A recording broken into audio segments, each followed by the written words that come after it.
வணக்கமுங்க. இன்னைக்கு நம்ம ஒரே நாள்ல மிகப்பெரிய 2 கும்பாபிஷேகத்துக்கு போயிட்டு வந்திருக்கிறேங்க.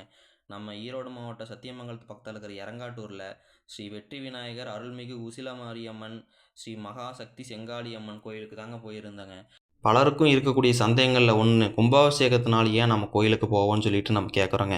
அது ஏன் முக்கிய காரணம் அப்படின்னு பார்த்துட்டீங்கன்னா, கும்பாபிஷேகத்தப்ப அந்த கலசத்தில வந்து 12 வருஷத்துக்கு ஒரு முறை நடக்கக்கூடிய அந்த கும்பாபிஷேகத்தில கலசத்துக்கு பூஜை பண்ணி, சுத்தி இருக்கிற எல்லா பக்கத்தில இருக்கிற பாசிட்டிவ வந்து கடவுள் வந்து அந்த இடத்துல வந்து ஸ்டோர் பண்ணி வச்சிருப்பாரு. அந்த இடத்துல வந்து நம்ம கும்பாபிஷேக டைம்ல அங்க இருந்தோம் அப்படின்னா, உற்றார் உறவினர் எல்லாத்துக்கூடயும் நம்ம போய் கடவுள்ட்ட போயிட்டு மண்டியிட்டு கேட்டுக்கொண்டு, நம்ம வாழ்வில எப்பவுமே நல்லது இருக்கணும்னு சொல்லி வேண்டிக்கிட்டு நின்னுட்டுருக்கிற டைம்ல, அங்க இருக்கிற மேல இருக்கிற கலசத்துல இருக்கிற பாசிட்டிவ எப்பவுமே நம்ம உடம்புக்குள்ள வந்து செலுத்திக்கிட்டே இருக்கணுங்க.